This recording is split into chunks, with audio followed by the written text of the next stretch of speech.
Good morning, everyone.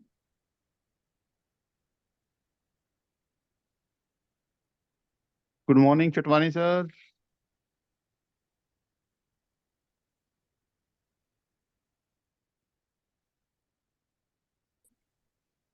Madam Kajal.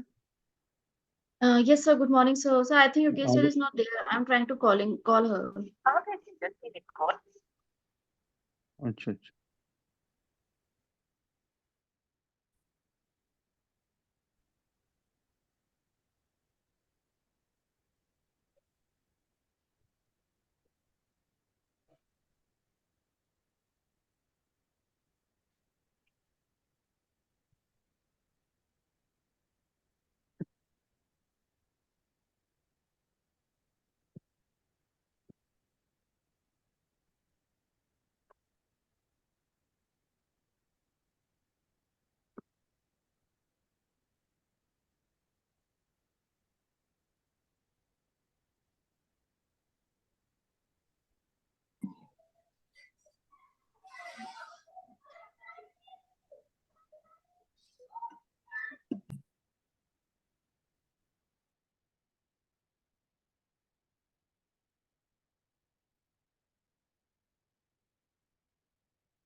Sir, your guest is coming in 5 minutes.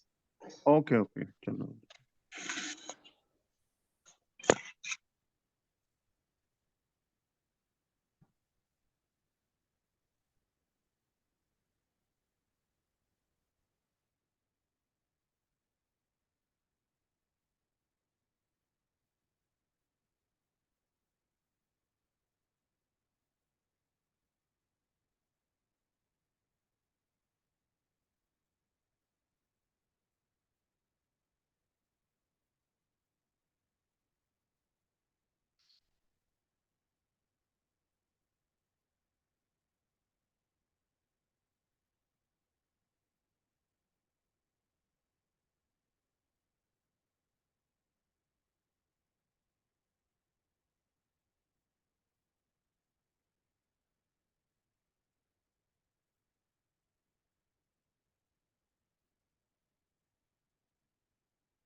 Good morning, Chitwani sir.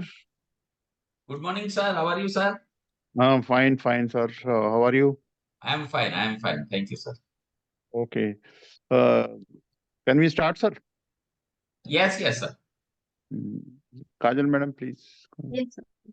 Namaskar and good morning to each one of you connected to this webinar. Respected Mr. Yesh B. Chatwani, sir, our speaker today, our chairman, Mr. S.B. Sharma, sir, members of ABP and esteemed participating registered valuers, and my colleagues. I, Kajal Gupta, manager of Divya Jyoti Values Foundation, RVO, and coordinator of the CEP, extend a warm welcome to you all on behalf of my organization. As you're aware, the topic of today's webinar is factors to be considered in valuation of various assets. Asset valuation is the process to determine the value of a specific property, including stocks, options, bonds, buildings, machine, and land that is conducted usually when a company or an asset is to be sold, insured, or taken over. At every stage of valuation process, value need to take care of various factors to prepare a perfect valuation report.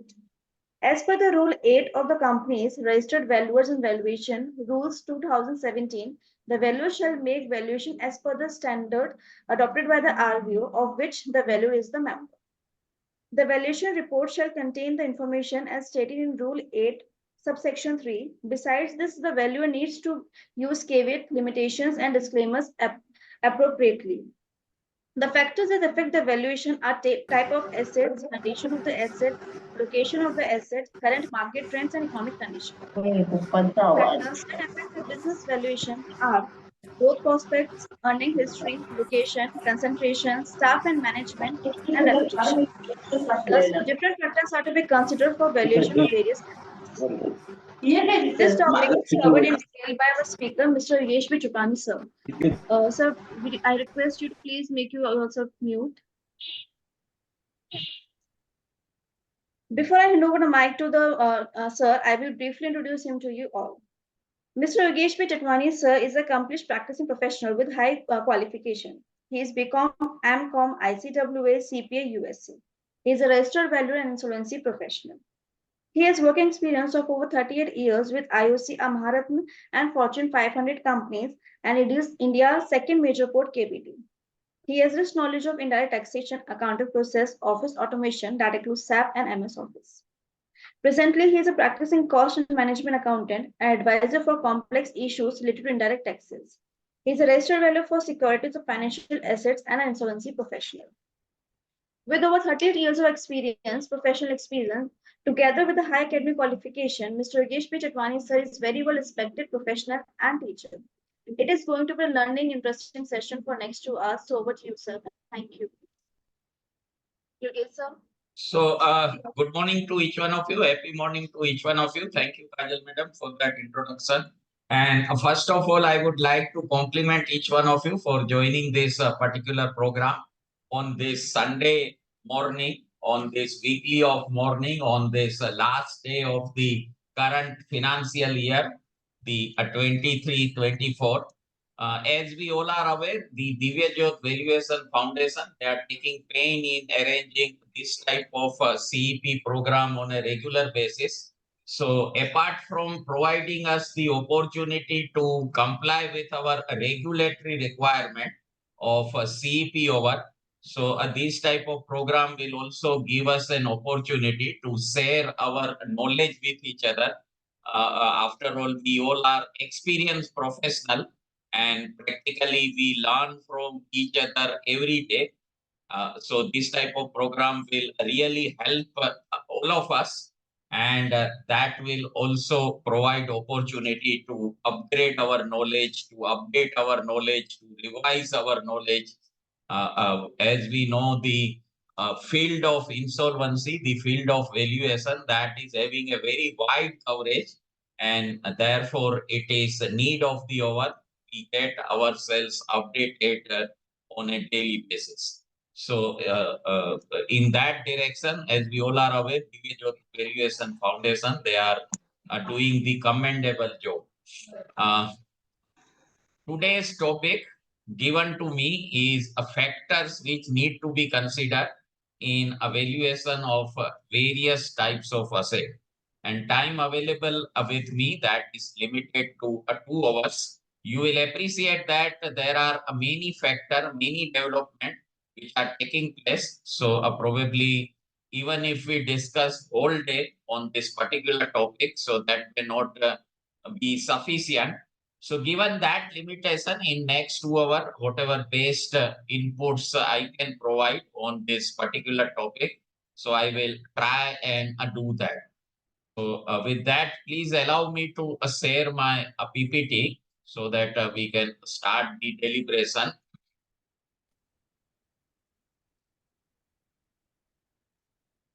I hope my PPT is visible to each one of you. If you face any issues in visibility of my PPT, please inform me anytime. And my sincere request to each one of you, please make this session as knowledge sharing session, as interactive session, which will be in our mutual interest. And when you are not talking, so please mute yourself so that actually we can have this session in continuity. So factors are to be considered for evaluation of various assets. So here the keyword is the asset. So first we will try and understand the meaning of asset. So traditionally, what we understand by asset, that is resources for a generation of future economic benefit. So that is the meaning of which we understand in a traditional manner. But when we are talking about the valuation, so a meaning of asset or asset, that is provided under clause 20.1 of the defined terms under IVS, of the glossary under the IVS. So going by that, actually the meaning of asset and asset, so that refer generally to items that might be subject to evaluation engagement. So unless otherwise specified in the standard, so these terms can be considered to mean asset or a group of asset or a liability or a group of liability or a group of assets and liability. So what I am trying to highlight, even the liabilities or a group of liabilities are covered within the meaning of asset when we are going by the valuation. So even entire business that will be covered under the meaning of asset, entire business or business interest. So that will be within the purview of the asset as per the meaning provided under clause 20.21. And you will appreciate that what is a group of assets and liabilities. So that is actually will cover entire business entity, entire business enterprise, entire company, entire partnership firm, entire proprietorship firm, whatever name we may call it. So asset is not limited to just resources to generate the financial asset. That will have a very wide coverage, very wide coverage. So that is first thing which we want to clarify. And second, as we all are aware, IBS, that is divided into two parts. We have the general standard and we have asset standard. So in all, there are 8 asset specific standard, starting with IBS 200, ending at IBS 500. So there are 8 asset specific standard. And as you all may be aware, recently in the recent past, that is on 31st of January 2024, the IVSC, International Valuation Standard Council, they have notified the revised international evaluation standard. So on 31st of January 2024, they have published the revised international valuation standard, and that will be made effective from 31st of January 2025 mandatory. So actually a 1 year time is given to the registered valuer to comply with the new standard, to comply with the new standard. So in that also there are 8 asset specific standards. So number of asset standard that is same under both current international valuation standard and the revised valuation standard. But actually the differences are like in IBS 300. So that is related to plant and equipment. So if you refer to current version of the international valuation standard, so that is named as plant and equipment. But in a revised standard, that is now renamed as plant, equipment and infrastructure. Plant, equipment and infrastructure. So guidance on evaluation of infrastructure project, that is, you will appreciate that is very important in current era, where actually government is boosting on a development of the infrastructure. So guidance on valuation of infrastructure project that is provided under IVS 300. Apart from that, the IVS 500, which is on a financial instrument, so that is revised comprehensively. That is actually rewritten completely, revised comprehensively. Major changes have been made in IVS 500. So those of us who are from SFA, from asset class securities and a financial asset, so I will suggest that you go through this revised guidance, which is part of IVS 500. In brief, we will try to cover it today. Apart from that, in other asset standard, so there are minor changes. There are minor changes, not major changes. So business and business interest, intangible asset, non-financial liability, inventory. Then we have the plant and equipment, real property, development property, and the financial instrument. So these are the 8 asset specific standard going by the international evaluation standard. Now coming to actually the general standard. So you will appreciate that any evaluation assignment, whether we are doing evaluation of plant and machinery, land and building, securities or financial asset, whether we are doing valuation of means real property, tangible property, intangible property, financial asset, whatever name we may call it, whatever may be the purpose, the compliance with the general standard, that is mandatory. That is mandatory. So very important to understand. So if we actually old general standard or the current version of general standard, which is published on 31st of January 2022, and that became effective from 31st of January 2023 compulsorily, mandatorily. So going by that, there are 5 asset standard. There are 5 asset standard starting with IVS 101, ending at IVS 105. So there are 5 asset general standard. Scope of work, the process of due diligence, that is investigation and compliance, guidance on valuation report we can get from IVS 103. Basis of value, as its name suggests, that is the base. Base means foundation. Those of us who are from land and building asset class, we will appreciate the importance of a foundation structure in a building. So if foundation is strong, entire building will get strength out of that. So in evaluation, the basis of value or standard of value, that is acting as a foundation. So very important basis of valuation and the evaluation approaches and methods. So there are in all 5 general standard, compliance of which is mandatory in all types of evaluation assignment. New general standard, so we have 7 in number. So you will appreciate that there is a increase of 2 new general standard from 5 to it is now actually increased to 7, and that is actually now renumbered from IVS 100 to to IBS 106, IBS 100 to IBS 106. So a valuation framework, a scope of work, basis of value. So earlier basis of value was IBS 104. In a revised that will become IBS 102.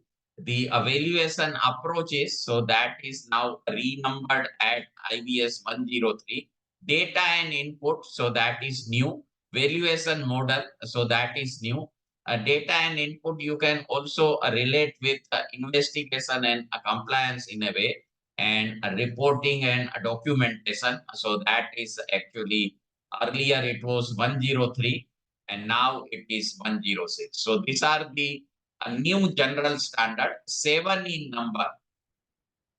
Now, many times questions are asked exactly which order a valuer need to follow in a evaluation assignment.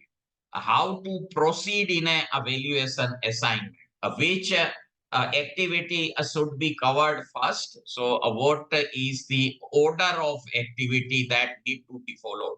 So, probably reply to that is given with this general standard that is now actually arranged in most logical manner.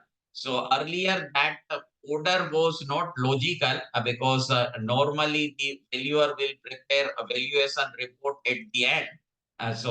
But guidance on that was provided in 103. Now that is at the last. So that is 106. So likewise, whenever actually valuer gets the assignment, valuation assignment, first thing a valuer need to determine is the evaluation framework. So guidance on that we will get from IBS 100. Scope of work, finalization of scope of work, very important because that will determine the estimate of value. So we all know there are 3 documents which are very important to finalize the scope of work.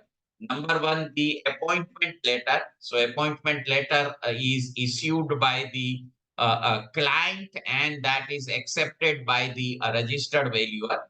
And in appointment letter, primary condition, terms and conditions of the evaluation that will be incorporated.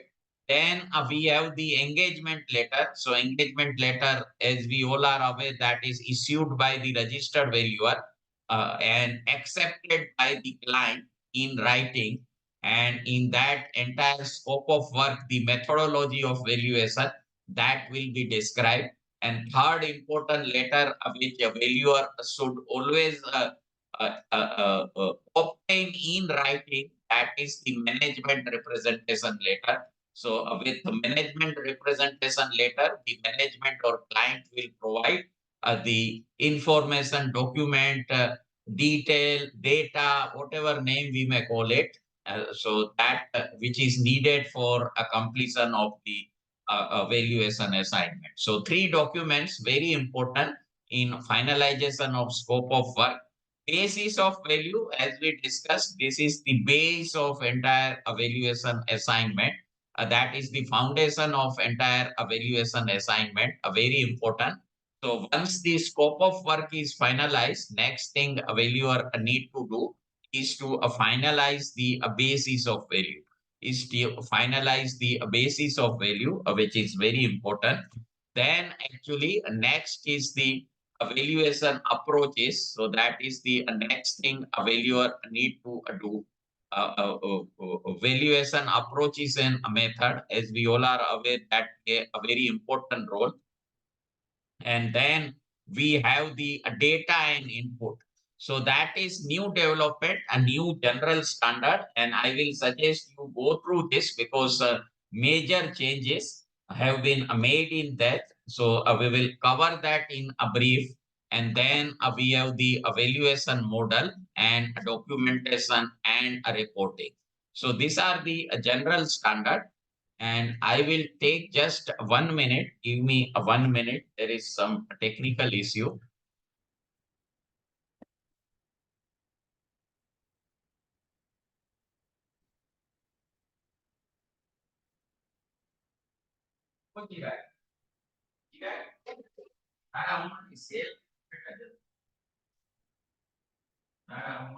Mouse.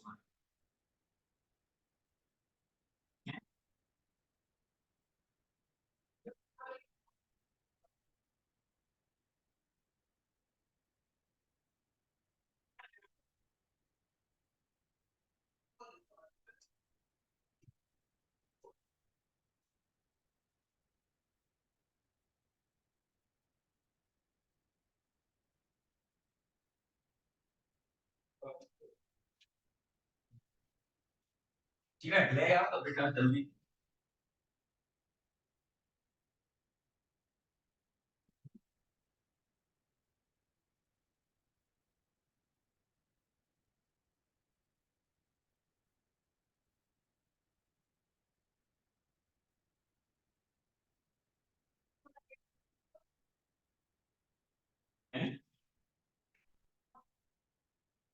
खोल तो ठीक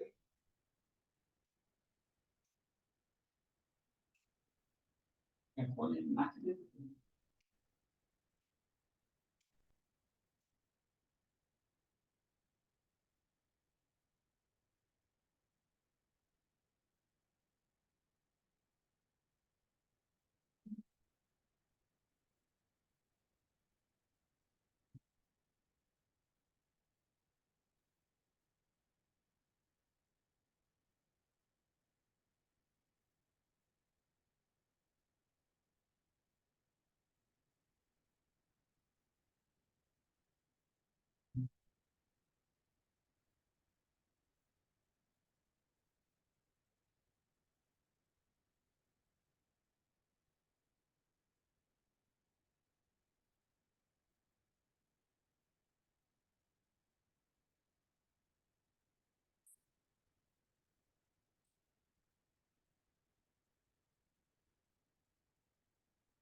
So I am sorry, actually, we will continue. There was some issue with my remote.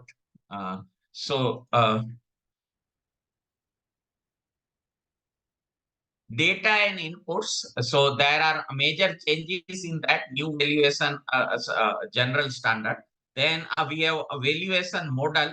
So under a valuation model, now the use of automated valuation model that is formally recognized. Automated valuation model. So what is the meaning of automated valuation model? How to make use of automated valuation model? So guidance on that is provided under the IBS 105, and then we have the documentation and reporting. So what we will do, we will start with the IBS 200. So IBS 200, that is on a business and a business interest. So what is the meaning of business? So when actually we are doing the evaluation of entire business. So, or when we are doing the valuation of equity.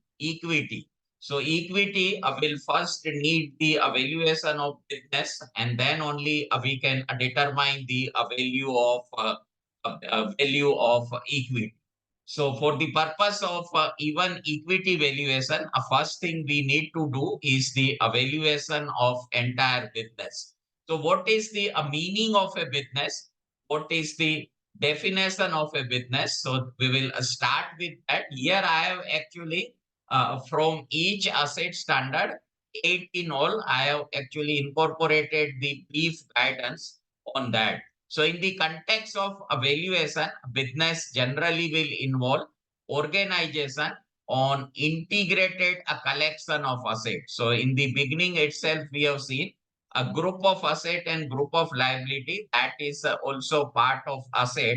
and that is the precise definition of the business. So integrated collection of assets which are engaged in commercial, industrial, service, and investment activity. So there are four types of activity which can actually come within the definition of business. We have the commercial activity, any company doing business for profit, that will be regarded as the commercial entity. Industrial, any company which is engage in manufacturing, so that will be regarded as industrial company. Service organization, IT company and all, and then we have the investment activity. So investment company, we all know there are host of investment company. That is the that will be the covered under the definition of business. So business typically include more than one asset. Asset will include the liability also, or a single asset where the value is dependent on employing additional asset working together to generate economic activity distinct from individual asset. So this is actually the crux of entire this definition, working together to generate the economic activity, working together to generate the economic activity, and that economic activity need to be actually different from the individual asset, different from the individual asset. So you can visualize actually one particular scenario where actually this single asset. So supposing a company has got a telecommunication right for a particular sector, a particular region in auction from the government. So that actually, although that is a single asset, but some actually more asset, some additional asset will be deployed, and then when they will work together, so that will be regarded as business. So majorly business, we can conclude that we have four types of enterprises: the commercial, industrial, service, and investment. And typically, that will include more than one asset that is working together to generate the economic activity. So that will be regarded as a business. Now, intangible asset, because we will cover in a next asset standard the importance of intangible asset. Individual intangible asset or a group of intangible may not constitute a business, but are within the scope of standard if they generate the economic activity which is distinct from the individual asset, which is distinct from the individual asset. So that is a very important. Even if there is a single intangible asset, so that will also come in definition of business. Normally, that is part of IBS 210, the individual intangible asset.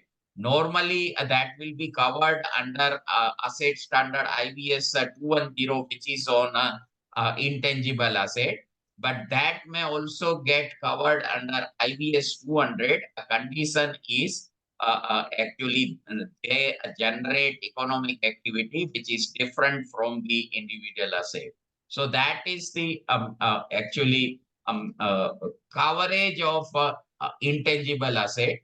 A going concern value, very important in when we are talking about the business valuation. So a going concern value or the value of goodwill. So that is a most important consideration. So any commercial, industrial, service or investment activity that may result in greater economic activity or the value, then the asset would generate separately. So supposing actually one company is having a plant and machinery asset, land and a building, and SFA, may I request all participants please mute.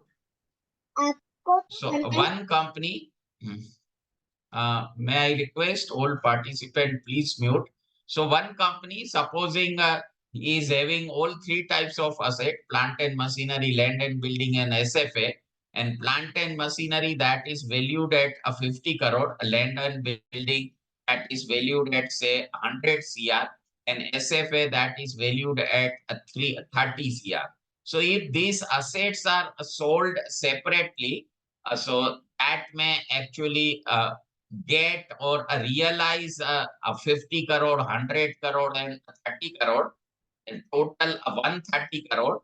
But when actually these assets are sold collectively, these assets are sold collectively in one group as a going concern, as one business. So that may actually realize 140 crores, 140 crore, because that need to be more than this 130 crore. When actually that is sold as a group of assets. So this additional 10 crore, that is the value of goodwill. Additional 10 crore, that is the value of goodwill. So that is what is highlighted here. The commercial, industrial, service, or investment activity of a business that may result in greater economic activity than the asset would generate separately. An excess value, that is referred to as the going concern value or the goodwill, and that may constitute a separate asset under a certain basis of value in a certain situation. So that is actually one of the example is PPA. So in a purchase price allocation, as we all are aware, purchase price allocation is done in the cases of mergers and acquisition. So in mergers and acquisition, where actually the acquirer has acquired multiple asset for a consolidated purchase consideration. So what for the purpose of reporting in a financial statement, the fair value of each of these asset will be ascertained. And if any difference is there, so difference between purchase consideration and net asset acquired, so that will be considered as goodwill. So residual value, that will be considered as goodwill. So that is one of the example.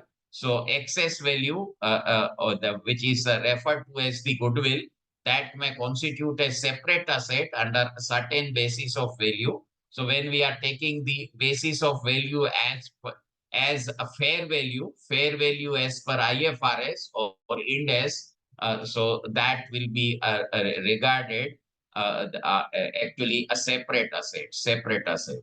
So that is about the goodwill. And legal forms of business. So we all are aware of various legal form like corporation, partnership, joint venture, sole proprietorship, even the division, branch, lines of business, segment, case generating unit, or a group of asset. So all this actually are different forms of business, various legal forms of business.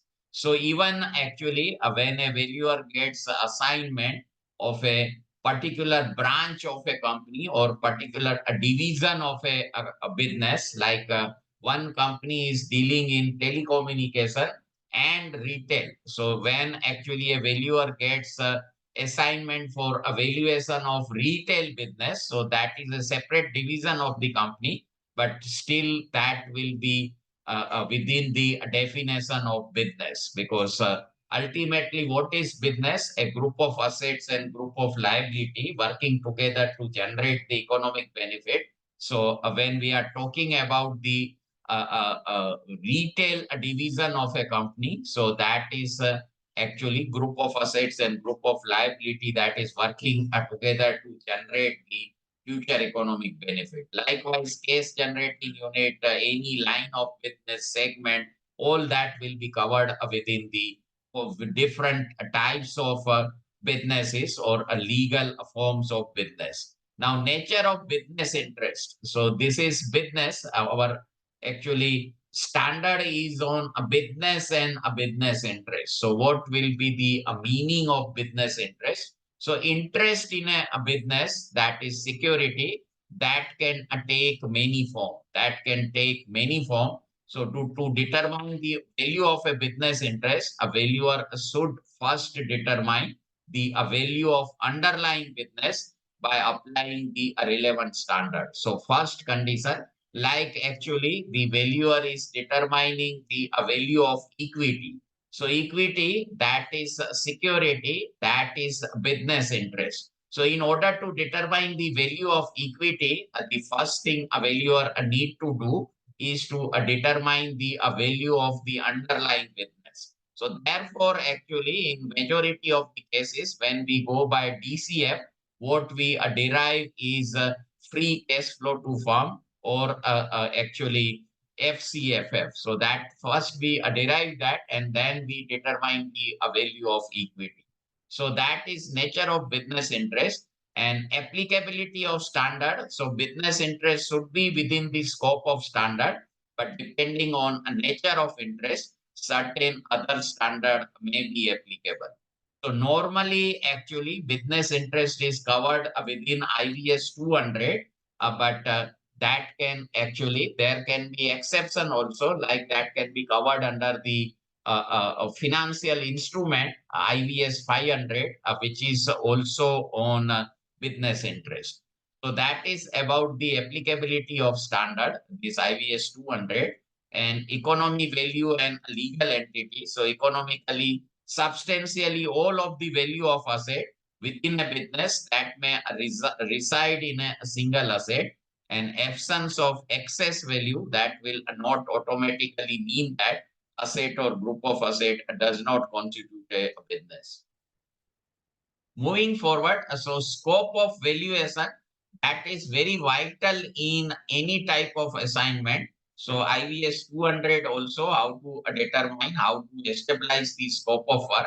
So a valuer must determine whether the valuation that is for entire entity or shares or a shareholding, within shareholding, whether that is controlling right or a non-controlling right, or a specific business activity. So which are the business activity covered? We have seen in the previous slide, different various legal form, division, branches, line of business, segment, case generating unit. So that is actually highlighted here. Scope of work, whether that is entire entity share or shareholding or a controlling or non-controlling shareholding or a specific business activity, and type of value provided that need to align with the purpose of valuation. Like if the purpose of valuation is transfer of business, so you cannot take liquidation as the basis of value, because a transfer of business as a going concern. So we need to take the market value as the market value as the basis of value, and not the liquidation value. So that is what is highlighted here. Type of value provided should align with the purpose of valuation, and that must be communicated as part of the engagement scope. So we discussed the importance of issuance of the engagement letter. Now, clarity in a business or business interest definition. So it is crucial to clearly define the business or a business interest being valued, even when a valuation is performed on entire entity. So that is a very important. Again, that will be in this only a scope of work.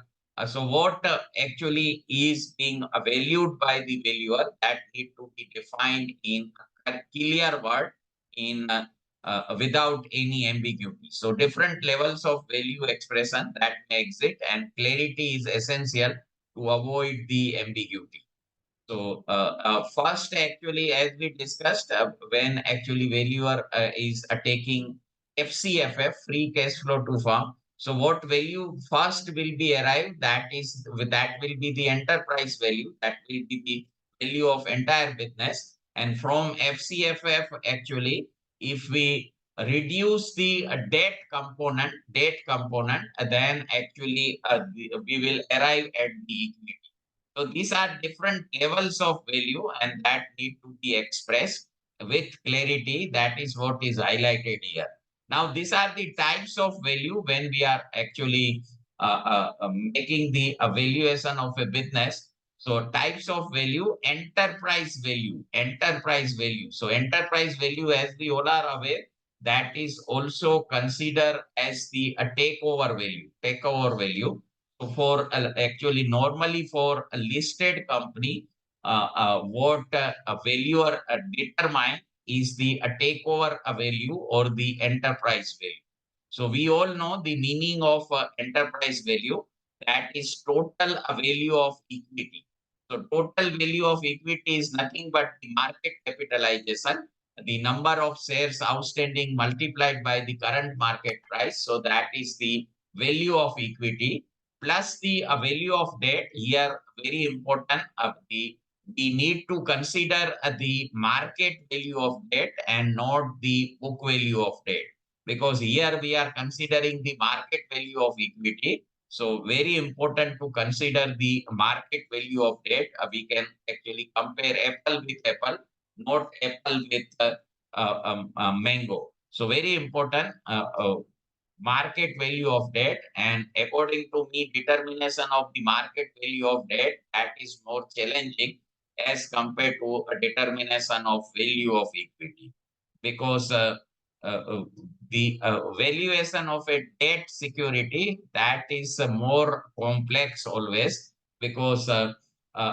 getting comparable, that will be very different, because each company may have actually different type of debt security with reference to coupon rate, with reference to maturity, with reference to actually yield, which is earned by the investor. So that will make it more complex, and debt related liability minus cash and cash equivalent. So that is the enterprise value. The invested capital value, so that is another method of valuation of business. So here actually that is total money currently invested. That is very vital. So on the date of investment, what is invested in the business? So that is irrespective of source. Irrespective of source means a capital structure of a company that will comprise of debt and equity. So here we are talking about the irrespective of source, and that is reflected as total asset less current liability and cash. So total asset less current liability and cash. So what will be left will be the shareholders equity plus non-current liability, plus non-current liability. So that is nothing but the capital structure of a company comprising of equity and non-current liability. Then operating value. So this actually we do in a majority of the cases. So that is total value of operation. And from there, we exclude the non-operating asset or a liability. And then equity value. So value of the business to all equity shareholder. So that is equivalent to FCFE, free cash flow to equity. So these are the types of value which we need to assign for a business: enterprise value, total invested capital value, the operating value, and the equity value. Purpose of a business valuation. So there can be many purpose for which a business valuation is needed. So that actually include the acquisition, merger, sales, taxation, litigation, insolvency proceeding, financial reporting. So for all this purpose, the evaluation of a business will be needed.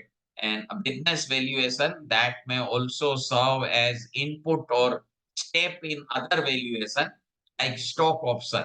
So when actually we are making valuation of ESOP. So ESOP actually employee stock option plan. So there actually in order to make valuation of option, first thing a valuer need to arrive at, that is the value of equity, value of the underlying or a value of equity. So actually business valuation may serve as input or step in other valuation like stock option, specific stock class, or a debt security. So that is about IBS 200. And these are the special consideration for a business and business interest. So ownership right, business information, economic and industry consideration, operating, non-operating asset, capital structure consideration. So all these are actually guidance on all this is provided in detail in IBS 200. So whenever we are doing the valuation of a business or a business interest, we need to go through these considerations also. Moving forward, so now we will move to IVS 210. IVS 210, as we all know, that is intangible asset. Intangible asset. Now, the valuation of intangible asset, that is very complex. We all will appreciate that because actually the internally generated intangible asset or homegrown intangible asset that is not being reported in the financial statement as per the guidance provided in financial statement reporting framework, as per the guidance provided in financial statement reporting format. So actually, this you will get an idea how critical the valuation of intangible asset is. As you all are aware, in a current era, the companies are becoming asset lean company, and mainly they derive value out of the intangible value. So all the IT company, all the e-commerce company, for example, they derive a value out of their intangible asset.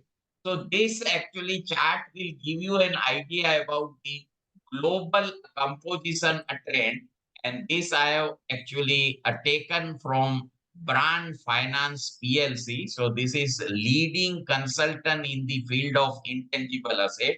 So going by the figures provided by them, so this is the breakup of global value composition. Global value composition means value of all the listed company in the world.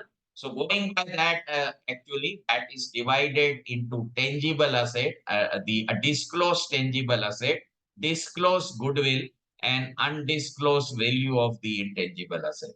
So through this color coding, you will see, and the thing I want to highlight is around 46%, around 46% of the total value of the listed company across the world that is undisclosed. That is undisclosed. So you will appreciate that that is a very high value, around a 46, around a 46, and gradually, actually 21 that went up to even a 61.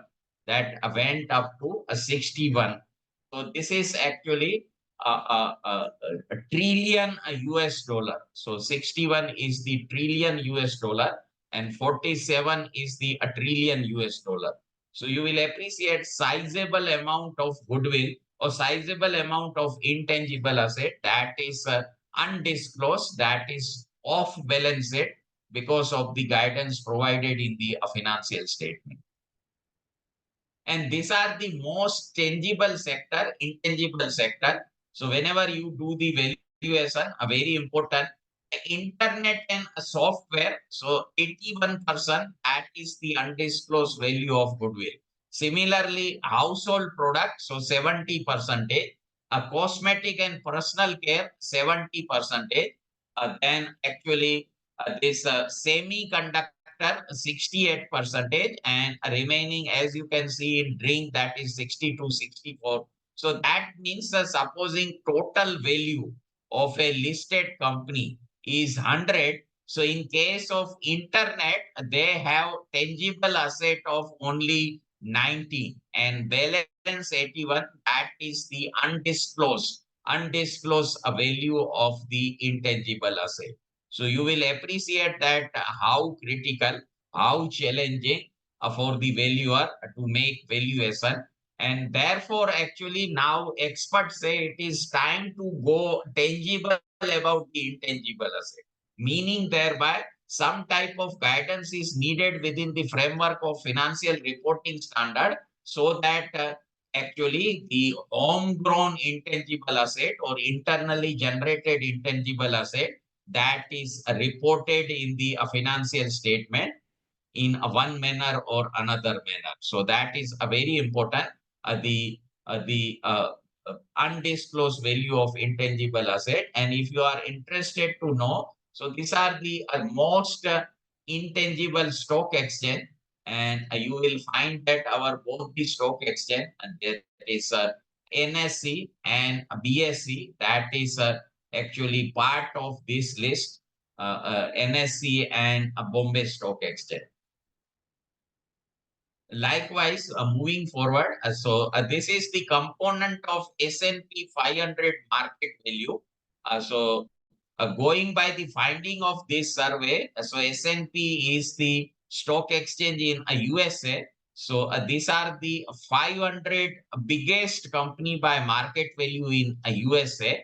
And going by finding of this survey, so in 2020, these company derived 90% of their value from the intangible asset.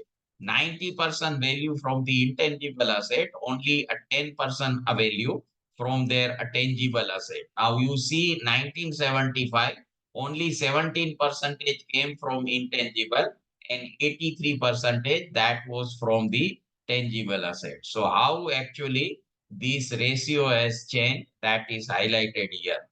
And this is very important, intangible asset. This is the actually this challenge is not new. Way back in 1851, way back in 1851. So, 27th July of 1851. This is the newsletter economics. So there it was specified patents are like lottery in which there are a few prizes and great many blank, great many blank. So that is the reason actually the valuation of intangible asset has always remained in challenging, and a measurement is so difficult. Actually, it is kept away from reporting in the financial statement, and that was experience. So all this intangible asset, that is not new development. The challenges in valuation of intangible, that is not new development, and that was experienced by our forefathers also, and these are the top 10 intangible company in the world. So Apple, as you can see, that is number one company, and they have actually the intangible asset valued at around 2,700 billion US dollars. So you will appreciate the quantum of intangible asset going by this figure. So we will not spend time on that, but Microsoft, the Saudi Aramco, Alphabet, Amazon, Telsa, Meta Platform. So all this a telecommunication company, IT company, e-commerce company, petroleum company, they are a part of this list.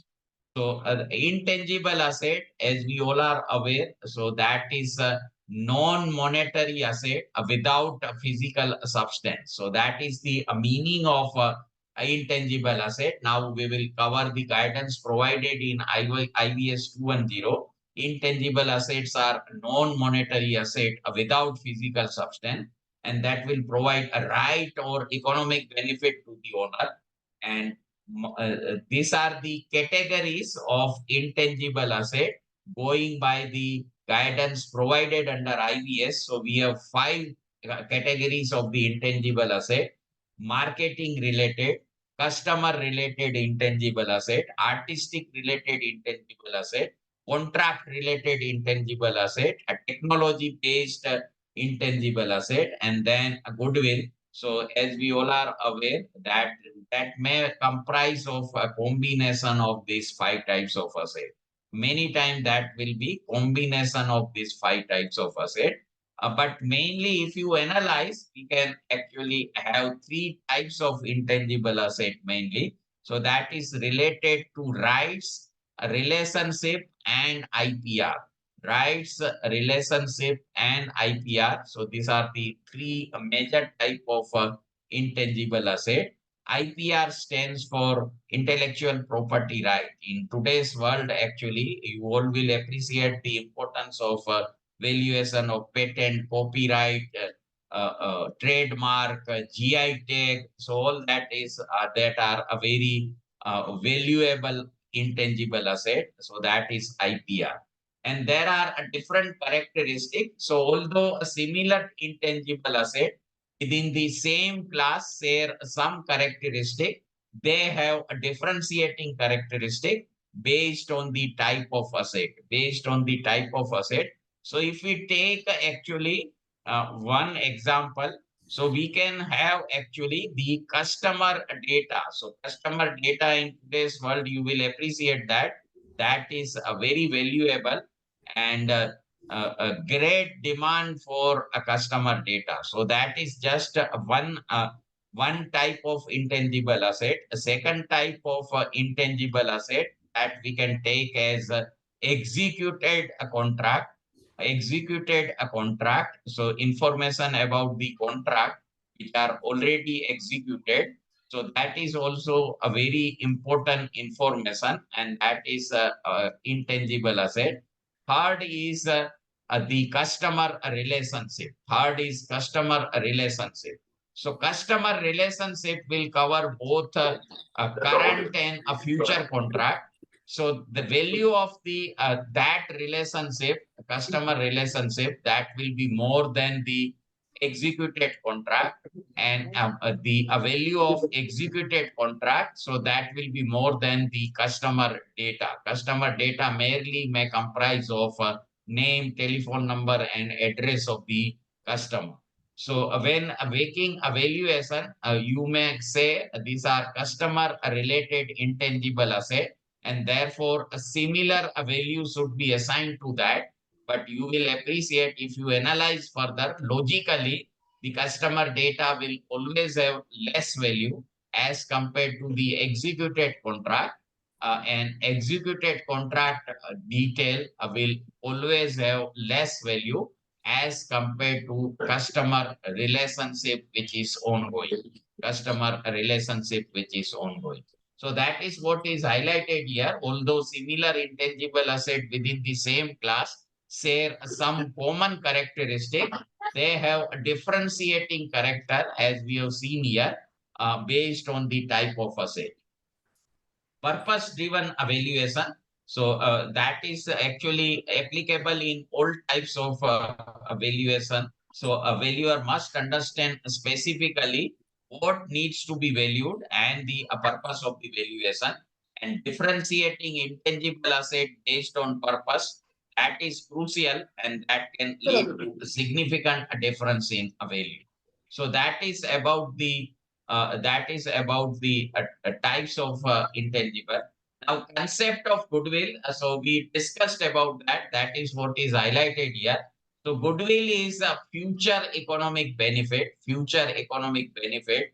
So, at the time of discussion on business standard IBS 200, we have discussed about that future economic benefit from a business and interest in a business like equity. So that is one example of interest in business, or the use of a group of asset not separately recognized in another asset. So that is actually a combination of the intangible asset. So that we highlighted here. So that is a combination of the combination of these will include marketing related, customer related, artistic related, contract related, or technology based. May I request all participants please mute, sir. Gaurav Gupta, sir, may I request, sir, please mute.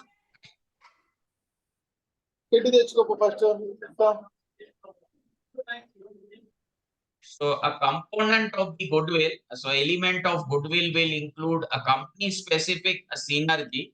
Like actually, if we take the example, recently the amalgamation or merger between HDFC and HDFC Bank is concluded. So combined entity of HDFC and HDFC Bank they have synergistic value. They have synergistic value. So that will be part of goodwill. So element of goodwill will include company specific synergy, opportunity for a business expansion, benefits of an assemble workforce, benefits from a future asset, and assemblage and a going concern value. So all this will be part of goodwill, and the amount of goodwill that will dependent on a recognition of tangible and intangible asset. So this we discussed that in a PPA, residual value of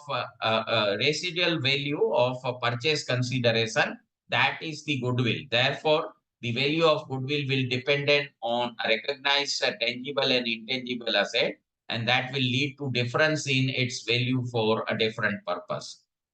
This when we need the valuation of intangible asset, so that is actually when valuing the business, real property, machinery and equipment. So even in a valuation of land and building, the valuation of intangible or goodwill will be needed. In a valuation of plant and equipment, we will appreciate that today is the era of automation. So each plant and machinery will be automated, and automated plant and machinery cannot run without a software, without hardware. So that is actually all types of software that is part of intangible asset. So in valuation of machinery and equipment, we need to do the valuation of intangible asset. So that should consider associated intangible. Purpose of valuation, so that will include a financial reporting for a business combination. So that is PPA as we discussed, financial reporting for a business combination, tax reporting for a transfer pricing, estate planning, litigation support, a statutory event like eminent domain proceeding, or the general consulting. So all these are a purpose of intangible, and these are very important consideration. Discount rate or a return on intangible asset, economic life, very challenging to estimate that, and tax amortization benefit. So I hope you have a clarity about what exactly is meant by a tax amortization benefit or a TAB. So in any type of valuation of intangible asset, very important to consider the tab or tax amortization benefit wherever it is available, So I hope you have clarity about tax amortization benefit. If I explain that in very brief, because time is very limited. So for a tangible asset, we charge the depreciation. For a tangible asset, we charge the depreciation, and we all will appreciate that depreciation is a tax deductible expense. Depreciation is a tax deductible expense.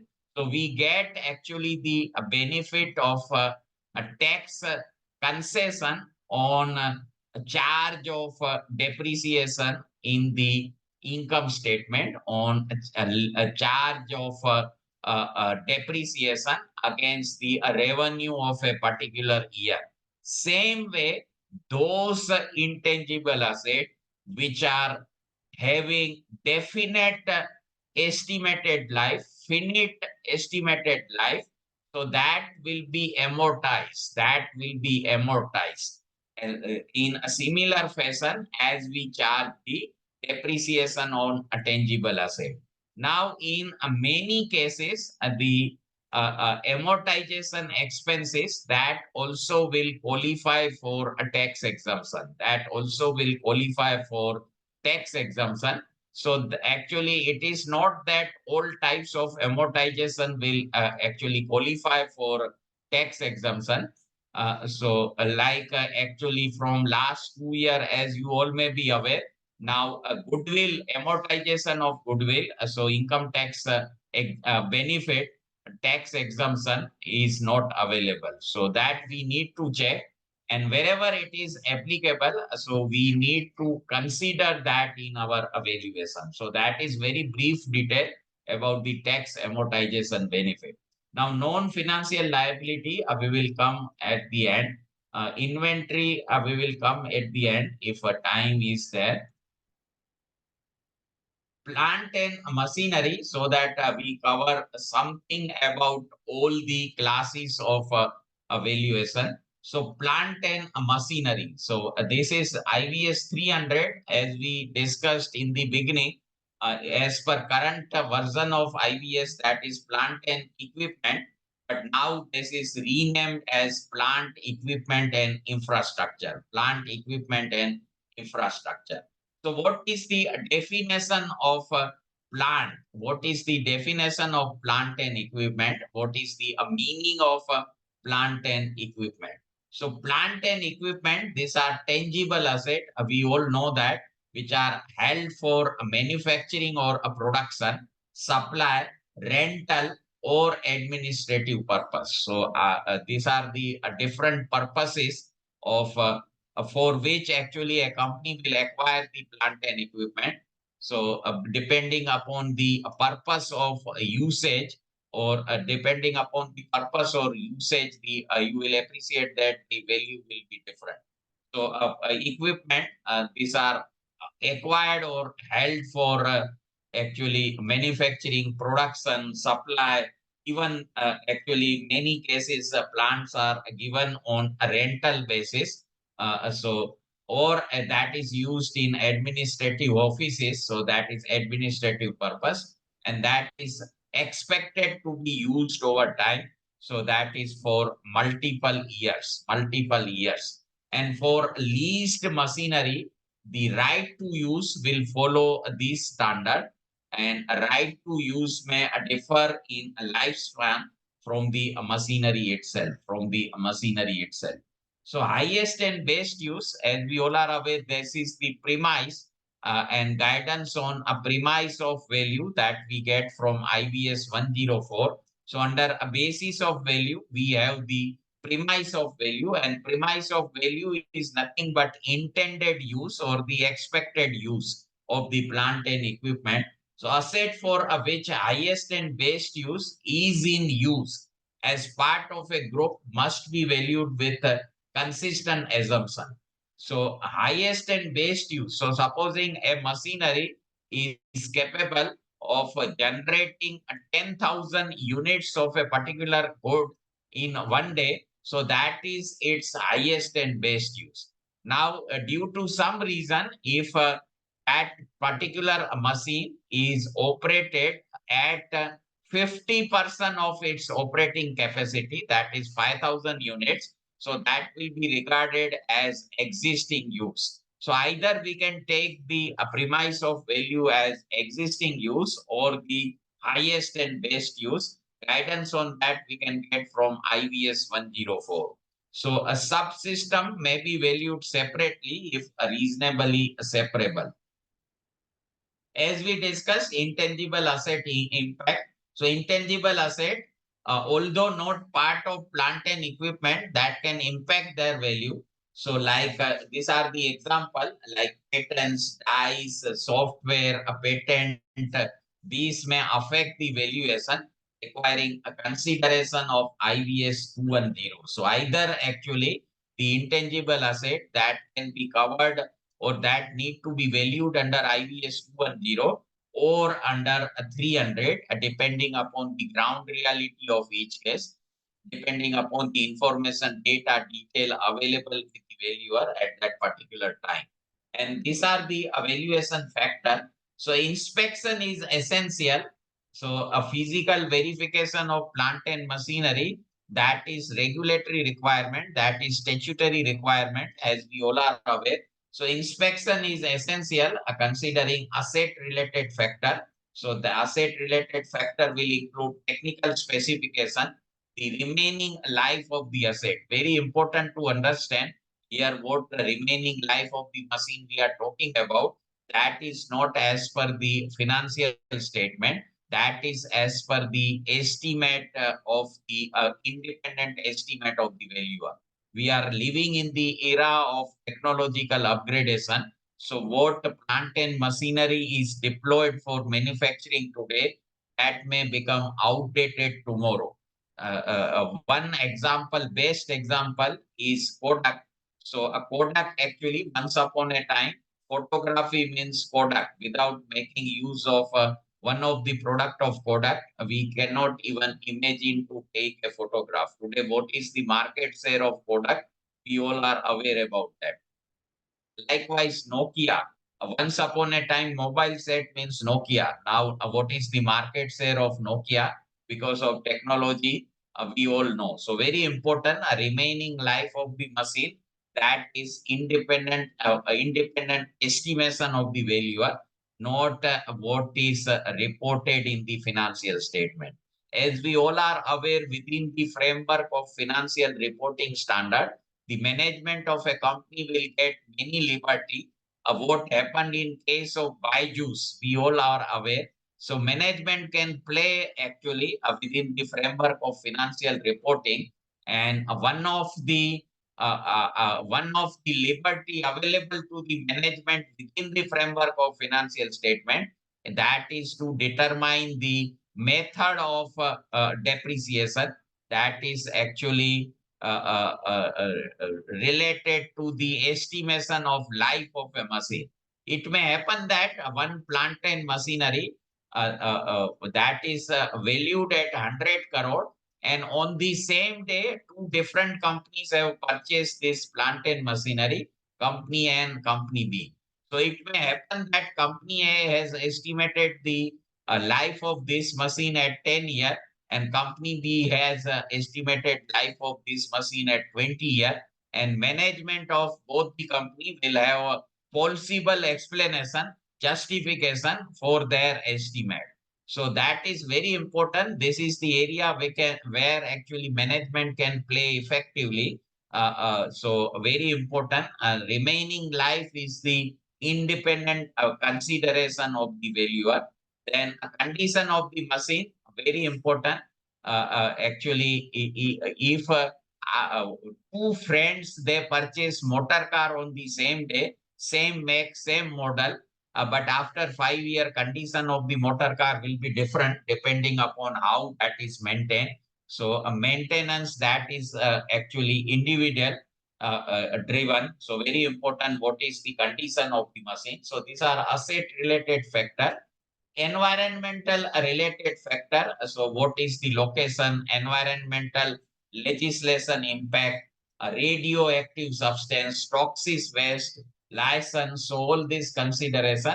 And incidentally, IVS 104, as we all are aware, that is a new general standard. So in that, actually now a consideration of ESG factor, that is now made mandatory. That is now made mandatory.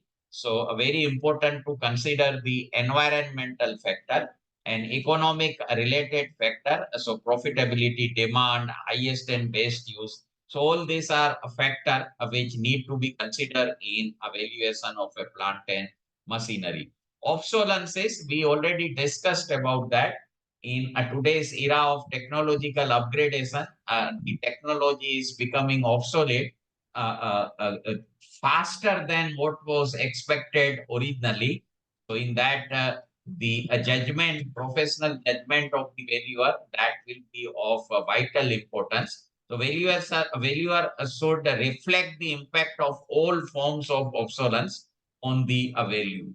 So valuer, in other words, not supposed to go by what is reported in the financial statement. Valuer need to have his own assessment about the remaining economic life of the plant and machinery, particularly in case of high value plant and machinery, and the obsolescence. Then asset attachment and integration. So consideration must be given to the degree of attachment or integration with other asset, defining what is included or excluded from the evaluation. So supposing in one factory, actually a gas turbine equipments are actually deployed, and that is actually attached with the other plant and machinery. So that is actually part of the entire production system. So on individual basis, the value of this gas turbine that can be different as compared to the value of same gas turbine when actually a valuation of entire plant and machinery as a group is done by the valuer. So very important consideration need to be given to the degree of attachment or integration with other asset, and that will define what is included or excluded from the valuation. Integrated plant and equipment items integrated within a building like supplying electricity, elevators. These are part of the real property interest. If a separate valuation is needed, a special assumption must be stated. So either that can go with plant and machinery like electricity and elevator. So supplying electricity will require host of electrical equipment. So whether that is integrated within a building or whether that is separate, so that consideration need to be given. The additional assumption, so diverse nature and transportability may require additional assumption like valuation as a whole in place with different production scenario. So these are the additional assumption. Reporting requirement. So a valuation, a report must include appropriate reference to matter which are addressed in the scope of work and comment on effect of excluded tangible or intangible that is required. So this will happen in case of plant and machinery many times. Two, three examples are given in here, like electrical equipment or the elevators, whether that is a part of the plant and machinery, the intangible asset like software which is deployed in an automated machine, whether that valuer has consider a value of that or not. So all that actually is very important. Valuation a purpose. So a valuation of plant and equipment. These are needed for financial reporting, leasing, secured lending, disposal, taxation, litigation, insolvency proceeding. So these are the purpose for which the evaluation of plant and machinery will be needed. Now, actually, we will go to a real property interest. So, real property interest that can be anything: a lease of plant and machinery, lease of land and building. So, all that will be covered within the real property interest. So, guidance on that is provided. So, what is a legal framework and understanding? So, property interest, these are defined by a state or a jurisdictional law, often regulated by the national or local legislation. So, as we all are aware, these are state subject in India also. Property interest, that is a state subject, and central interference, that is very minimal. So some rights over land and building, these are held informally and traditionally. Understanding the legal framework, that is crucial. Legal framework, that is crucial. So definition of real property interest. So real property interest will include a right of ownership, control, use or occupation of land and building. So all that will be covered within the real property interest. And there are three main types. So superior interest, subordinate interest, and right to use without exclusive possession. So these are three actually different types of interest: a superior interest, subordinate interest, and right to use without exclusive possession. Superior interest, so that will actually a lease or sublease, and a right to use without exclusive possession. Intangible asset impact, so that is again we discussed. So intangible asset fall outside real property classification, but that may impact the value. So supposing actually one particular building that is occupied by a owner which is very efficient in his commercial dealing, in a business dealing. So supposing that owner is selling his business enterprise, and probably it may happen that actually that will actually result in a reduction of the business. So once the business is decreased, business is reduced, so automatically goodwill of that building will also come down. So that is actually the impact of intangible value on the real property. And clear scope definition, that is essential considering inclusion or exclusion of intangible asset. And as we already discussed, IVS 210, that is the relevant standard for intangible asset. And common concept across jurisdiction. So different terms are used globally, but common concept include absolute ownership, exclusive right for a period, and non-exclusive right for a specific purpose. So here a very important immovability of real property and a value attachment. So immovability of land and building means the value attaches to the legal interest, not to the physical property. So what is the meaning of immovable property? If we want to get that, so in brief, that is provided in a Transfer of Property Act.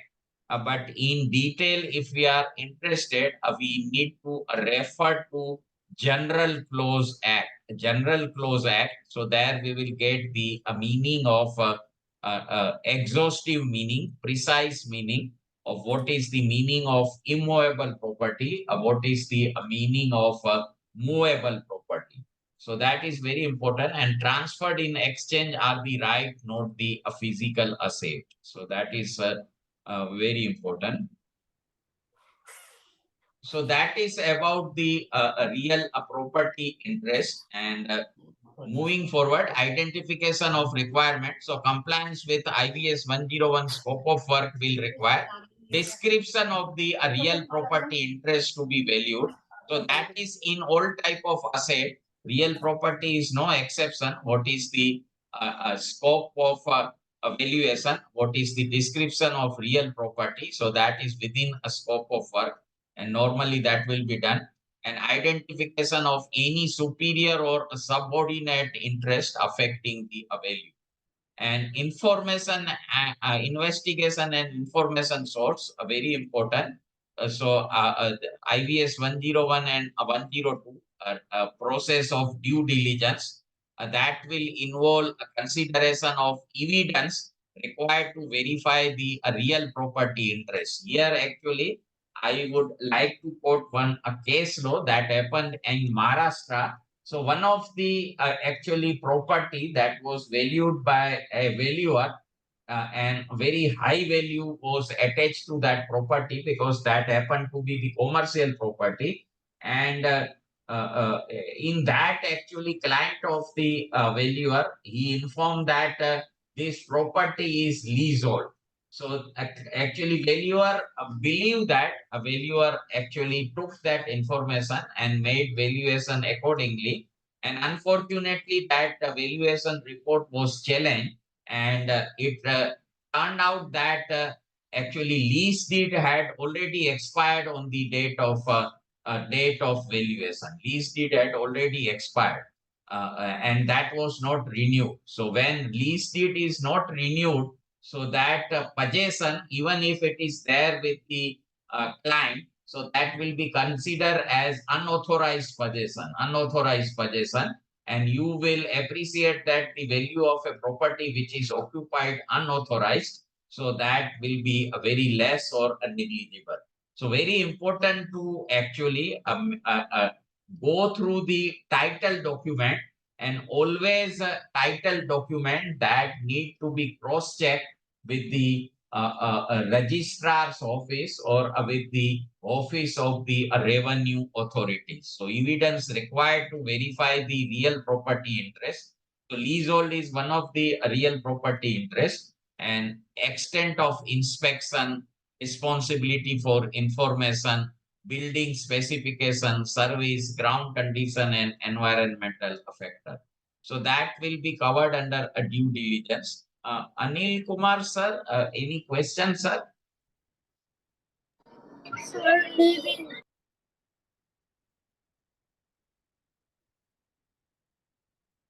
So it seems it was by mistake.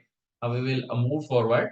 So a spatial assumption, so agreed and confirmed spatial assumption that will include defined physical changes, changes in a property status, evaluation without considering other existing interests, property assumed to be free from contamination and environmental risk. So these are agreed and confirmed spatial assumption.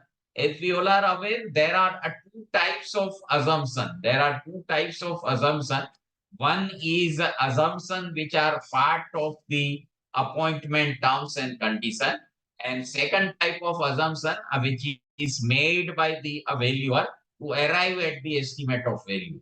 So very important, there are a certain assumption which are actually part of the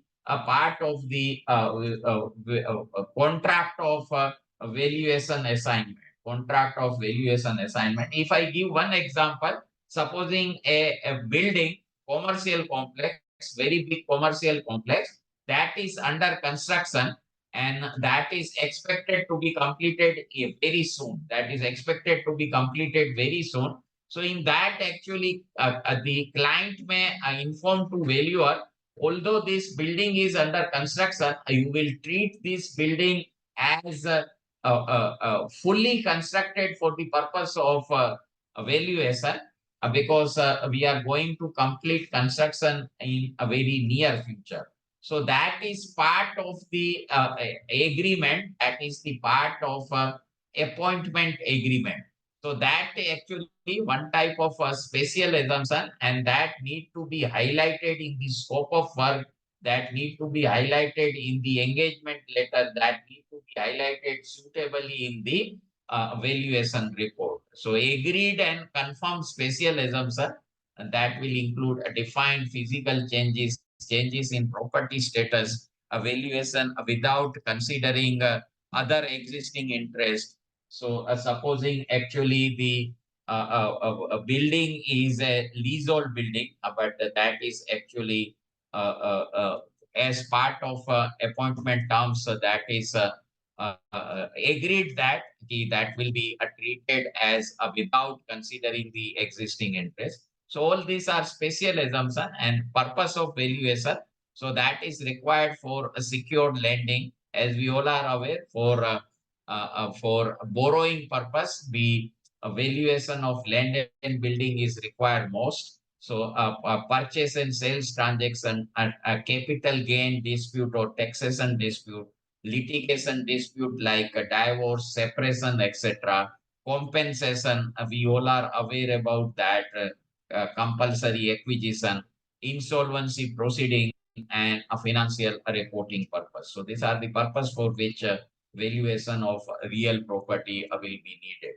Now, a development property, so that we will cover in brief, but prior to that, two things. Number one, if you have any questions on whatever we have covered so far, any feedback, so that is welcome. And number two, if convenient to each one of you, we will have a short break of around 3 to 4 minutes, and then we will continue for the remaining time. So prior to going into short break, any question from your side on whatever we have covered so far? Sir, I would like to share one experience. Yeah, go ahead, sir. Very good, sir. I was working on one assignment in Solapur district where there was a empty land in the form of plot layout, and I tried to get evidence in the form of index 2 for the surrounding property as well as for the same plot.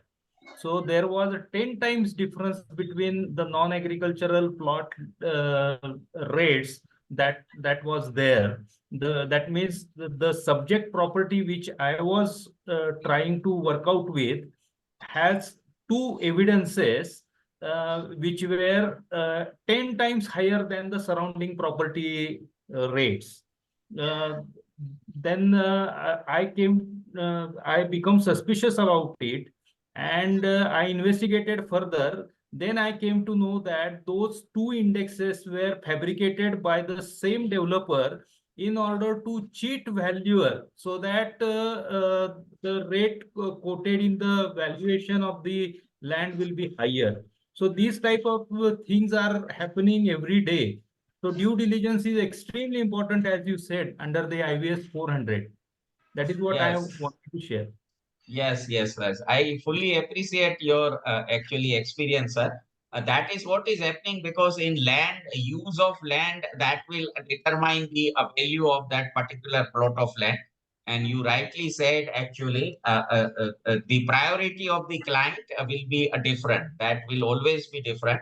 So process sir. of due diligence that will only come to the rescue of a valuer at a later date if unfortunately that particular valuation report. Now we do not know exactly which report will be challenged at a later date. So always actually Yes, sir. we need to go by the process of due diligence. That is very much required, sir. Thank you for your sharing your valuable experience, sir. Thank you, sir. I have one question. This is regarding while we are talking about land. See, when under the IBC, when the land is to be valued, inspection is a must. Now, very often it is seen that there is a vast tract of land. Suppose a old company has a lot of land, and therefore, how much is the valuer's responsibility to see that he covers the area of the land? Unless a proper survey is done, it is very difficult to see that, okay, measure the quantity of land what he is inspecting. So, what are the valuer's obligations on them? So, sir, have you gone through the circular or guideline which is issued by the IBBI on 1st of September 2020? 1st of September 2020. So that is detailed guidelines are used on detailed guidelines are issued by IBBI. You can note down on 1st of September 2020, and Okay. those guideline will give a reply to your specific query. That guideline is on use of a caveat, a disclaimer, and a limitation, and there it is specifically mentioned that number one, you obtain the surveyor's report because land and building valuer is not the professional in the work of survey. So he always will need a survey report, and whenever actually client fail to give the survey report, so that suitably need to be incorporated as comment in the valuation report, stating that the valuer has not got the survey report and a valuer has relied on the client comment that this particular plot of land or building that is free from encumbrances. So on that line, you need to incorporate your disclaimer in the valuation report. And if you refer to this 1st September guideline, 1st September 2020, so one of the specific guidance is on the point which you have raised, sir. Okay. Thank you. Thank you, sir. Thank you so much. Thank you. Thank you. Sir, I would like to ask one question. Go ahead, sir.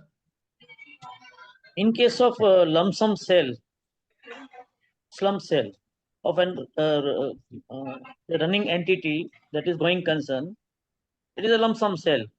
So how to separate out intangible and tangible thing? Because taxation and GST will be on the tangible things, asset, land asset, plant and machinery.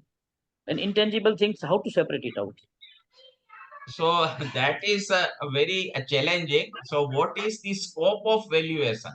So if the scope of valuation is actually a valuation of business as a going concern, valuation of entire business as a going concern, then if you are supposing going by the market approach, so there you will go by the comparable or a multiple. So there, once you are going with comparable company multiple or comparable transaction multiple of the similar company, so there probably you may not need the evaluation of each asset class separately. You will do the valuation at business entity level, composite valuation. Supposing you are going by the valuation as per income approach. So in income approach, main valuation method is DCF, discounted cash flow method. So there you are considering the free cash flow to firm. Either you will take the FCFF or FCFE. So there also you will not come across the valuation separately for each asset class. Now that question may arise when you are doing the valuation going by the cost approach. So cost approach is the residual approach, as you all will appreciate. So cost approach is to be used only when you are unable to derive value going by either market approach or income approach. So in that also cost approach also what you are considering is the fair market value of each of tangible asset, each of financial asset, each of intangible asset, and from there you are reducing the liabilities. You are reducing the value of liability. So that is the precisely method. But actually here I would like to give example of IBC. So under a CIRP, what is being done? Actually, valuers are appointed asset class wise. Plant and machinery separate, land and building separate, SFA separate, and then the resolution professional, he will add value of these three classes of asset to arrive at the value.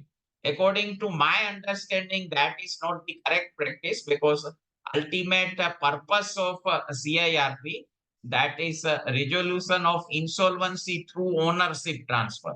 So when you are actually engaging in ownership transfer, so whether it is appropriate to consider asset class wise valuation. So how actually going concern value will be considered. And Kamlesh bhai, since you are from actually land and building valuation, I will give you example. Supposing I am having a 2-story building, and that 2-story building I intend to sell as one unit to one owner. So in that context, in that scenario, if I am doing the valuation from separate valuer independently of ground floor separately, first floor separately, second floor separately, and then I will add the value to arrive at estimated value of entire building, whether that approach is correct, or when I am doing the valuation of entire building from one valuer. So actually when you are doing the valuation separately, how they will consider the value of plot of land, because majority of the value will be derived from plot of land. How they will consider that? So that is the question. Asset class wise valuation, that is not appropriate when the intention is to sell or transfer entire business as one unit, as a going concern. So that is my Sir, understanding. I was interfere. I was asking regarding the food chain, a restaurant. There are many chains. They are selling this food chain or food restaurant as a going concern, having good profit and goodwill. So intangible things will be there, where the asset is very less. Very So small, small. So that is what I highlighted. This is, you are giving example of franchisee building. So that franchisee ownership will have certain value attached to it. So there actually that is what I am highlighting. Ki now more and more value is derived from the intangible asset rather than deriving value from the tangible asset. So that based on document you need to form a holistic view of entire holistic view of entire business, and there you will not only consider the value of the commercial building, you will also consider the value attached to that franchisee. So franchisee is one of the intangible asset. Franchisee agreement, that is one of the intangible asset. So there you need to do the valuation of that franchisee based on income generating capacity. So if you can with and without method, that is one of the method of valuation. So if franchisee agreement is not there in that building, what will be the revenue? And with franchisee building, what is the revenue? So that is the value of intangible. That is one way of doing the valuation. I am just giving the one example. There are other methods also. So that is my understanding. Any further question or counter question to that?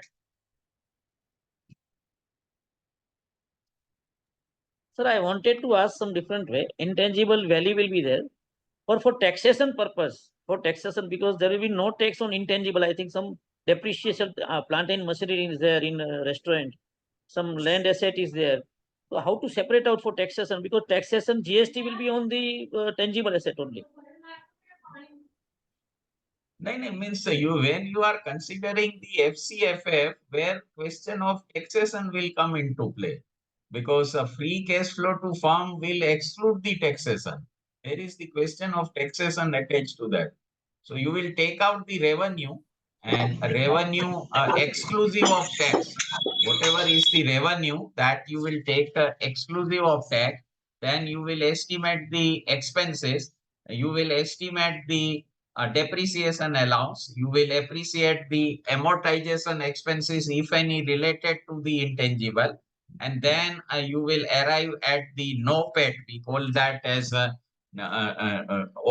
operating income after tax. So you will reduce the direct taxation also. You will arrive at NOPAT, and then you will include the depreciation, because that is you will add depreciation to NOPAT because that is non cash expenses, and then you will give the impact of changes in working capital, changes in capex, capital expenditure, to arrive at the free cash flow. So that is how actually process is predetermined. Actually, there should not any means confusion relating to how to account for the this indirect tax levy. So you will always consider a revenue net of indirect tax, net of indirect tax. So that will, I add something on this. Yeah. Kamlesh's point. I Yeah. think what he wants to know, suppose in some cases, assets are purchased on slum sale basis. sir, you have to unmute, sir. Devasis, sir, you need to unmute, sir. Yeah. Go ahead, So, sir. sorry, sir. So now in IBC, we see that many cases, assets are purchased on slum sale basis. So therefore, a lump sum price is paid for acquiring an asset. And once the person who acquires, the purchaser's books, he has to take care of two things. One is he has to prepare a complete FAR, because he has bought the assets, but there are no breakups available for each asset, how much he has paid. So therefore, he has to arrive at a breakup of the asset prices, asset values, and the liabilities as well. Assets and liabilities, he has to arrive at a breakup of those details, and the differential between the consideration paid and the net asset minus liability will be his goodwill, or will be capital reserve. Now, these asset values, whatever he derives, possibly the GST credit or GST claim, that can be it can be a benchmark for doing that. This is one way. At least the PPA part, sir, I think the PPA part is very clear. PPA is, that's how the PPA runs. Individual assets and liabilities are valued. But I There- don't think, sir, sorry to interrupt you. I don't think there is any confusion, because what you are telling is financial reporting, and relevant No, sir, standard for that. I'm not into that. I'm only saying that suppose somebody has bought an asset, so or somebody has constructed an asset through a contract which is on a lump sum basis, Sir, for I the am purpose trying to of give his reply. GST credit, he has to differentiate each asset, no? Because GST credit will not be same for every asset. So in that case, he has to put values to each asset. Suppose, sir, I construct a particular plant. Through a person, I say that, okay, I'll pay 1,000 crores for this complete plant. You have to do everything: design, engineering, supply, everything. So in that case, once the plant is constructed, this person is entitled to get some GST credit on the equipment what he has procured. So he has to derive the breakup value of the hard assets, plant machinery and all that, where he will get GST. Rest he will not get GST. So there is a need for differentiation. I think that is what Kamlesh Bhai is asking that question, that how to differentiate correct. between tangible and Sir, intangible. sir, Correct, sir. now let me give reply to your query. What you need to derive is the fair value of the asset acquired for the purpose of reporting in books of accounts of the acquirer. That is what you need to do. Okay, sir? And that fair value, you need to follow the guidance which is provided in Ind AS 113. Ind AS 113, which is on a measurement of fair value. Measurement of fair value. So you need to follow IFRS 13. So that is one of the basis of value under IVS 104. They have referred specifically a fair value as per IFRS 13 or Ind AS 113. That is actually on a measurement of fair value, and that fair value is nothing but your exit value. So if you sell that asset today, what is the realization, and detailed guidance on that is provided in the Ind AS 113. I don't think there will be any confusion if you follow that guidance, sir, in totality. Right. So apart from that, any question? So I think actually now we have no time for the break. So what we will do, we will continue because actually 10 minutes are left in the session. So we will continue and just so we will actually cover in a brief about the time is very less. So IVS 500. So that is on a financial instrument, and that, as I informed, that is completely rewritten. So what is the meaning of financial instrument? So we all are aware about that, but in a brief I have covered here. So contractual nature at first, actually any financial instrument that is with reference to the specific financial contract. So a financial instrument, these are essentially contracts that will establish rights and obligation. So if we take one of the example like financial derivative. So in financial derivative, that future contract or forward contract. So these both the party, buyer and seller, they will have a right and obligation. Whereas in option contract, which is also one of the financial derivative, one of the financial instrument. So that is contingent in nature. So buyer of the contract has right but not obligation. So that is very important. The nature of contract will determine the rights and obligation of both the party, the buyer and seller. So a financial instrument, these are essentially contract that will establish the rights and obligation between the parties. Parties here, that is buyer and seller. So these contract can vary widely in complexity and scope, but generally involve the exchange of cash and other financial assets. So generally, either the financial contract will involve monetary terms, or that can result in exchange of other financial assets. And so that is exchange of other financial assets.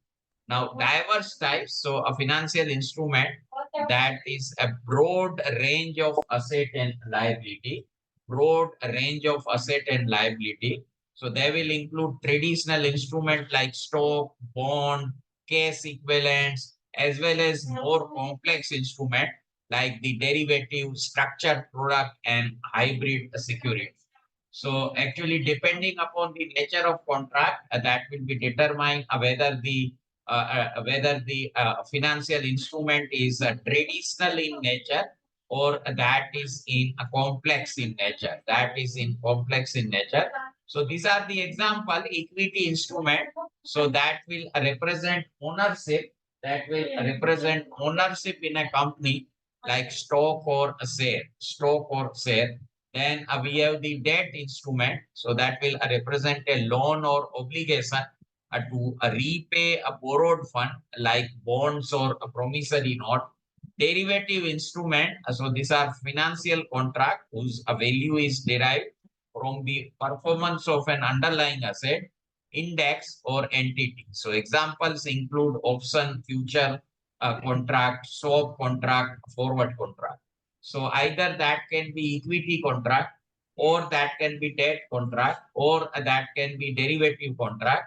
And we have a money market instrument. So as we all know, the original maturity period of the money market instrument, that will be less than 1 year. So that will be regarded as money market instrument, and that will have high liquidity. So these are many times regarded as cash equivalent, and that will include the treasury bills. So as we all are aware, treasury bills actually are issued by the Reserve Bank of India on behalf of the central government. And many of you are senior people, so I will request, please invest in treasury bills if you have not already started that, because return on treasury bills, that is much more higher as compared to a return on bank fixed deposit. So try to avail that opportunity. Treasury bill, commercial paper, and a certificate of deposit. So these are the money market instrument. And then purpose and a function. So financial instrument serve a various purpose in the financial market, including a capital allocation. So that will be how capital allocation, a facilitation will be done. So that will be by connecting the saver. We all actually save a portion of our earning and investor with a borrower and issuer. Managing and transferring risk, all types of hedging transaction are nothing but managing and transferring the risk through hedging, speculation, and insurance, providing investment opportunity and avenue for diversification, enabling liquidity and a price discovery in a secondary market. So these are the purpose and a function of a financial market. So financial instruments are part of the financial market. You will always appreciate. So valuation complexity, very complex, the evaluation of a financial instrument. So that can be complex due to their diverse nature and influence of various factors like market condition, interest rate, credit risk, investor sentimental. So you will appreciate all these are macroeconomic factor, and keeping tab on macroeconomic indicator, that is a very time consuming effort that will need expertise. So valuation method may vary depending on the type of instrument and the context in which that is being valued. Regulatory consideration, that is very important. These are subject to regulatory oversight. Like in India, we have Reserve Bank of India, which is the regulator of the financial market. In USA, they have the Federal Reserve. So central bank of each country, they will provide the regulatory oversight over the financial market. So regulatory oversight and a reporting requirement which are imposed by financial regulator and accounting standard setter. So we have actually MCA. So MCA will actually provide us guidance on accounting standards. So compliance with the relevant regulation and accounting standard, that is essential for accurate reporting. So this is the precise meaning of financial instrument, and this is guidance as per the IBS 500. So in simple word, first I have highlighted, and then what is the guidance. So a definition of financial instrument. So these are contract creating rights and obligation for case or other financial consideration. So that we covered, and types will include the derivative contract, hybrid instrument. Hybrid instrument, that is, we can take many example of that hybrid instrument, like option contract or any other type of contract, like convertible security. So that is example of a hybrid instrument.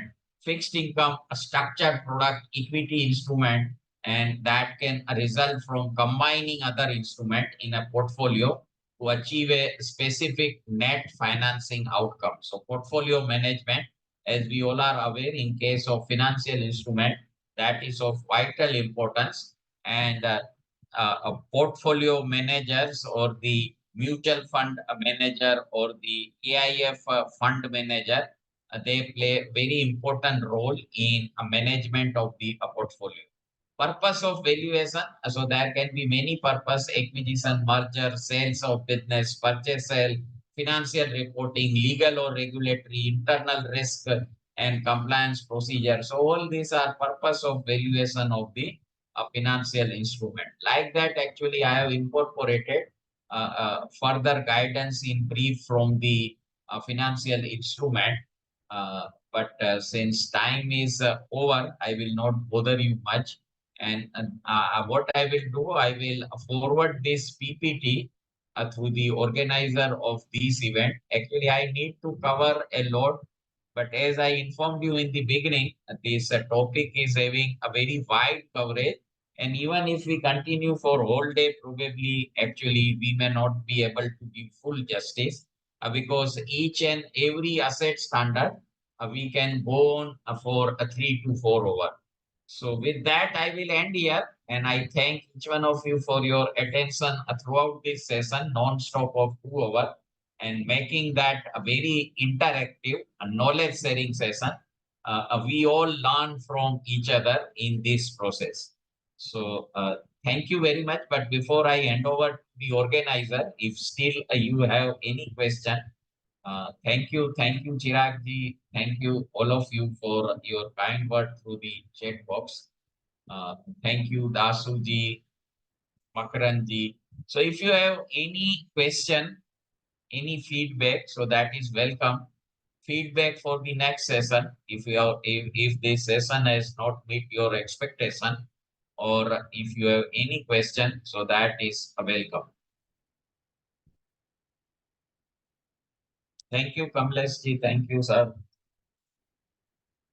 Shiva Prasad ji, thank you, sir.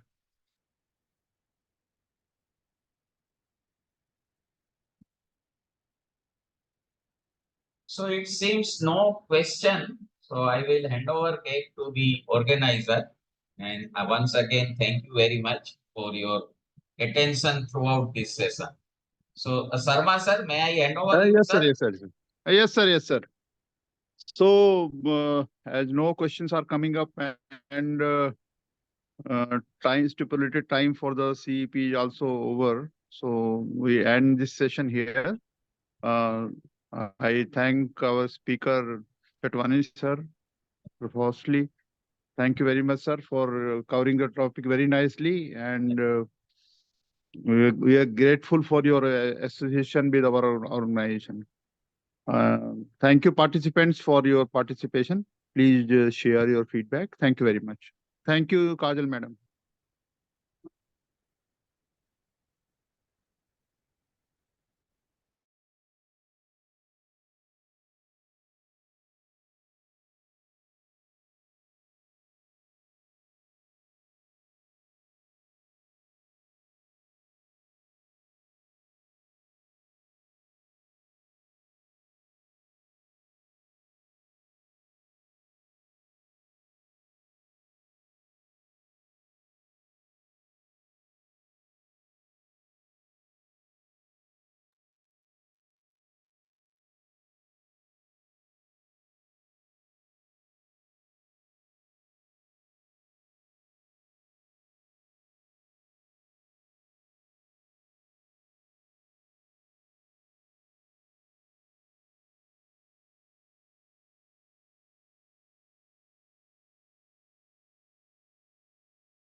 The one who have registered for next session can please log in with the new ID which we have shared on the group. Thank you, everyone.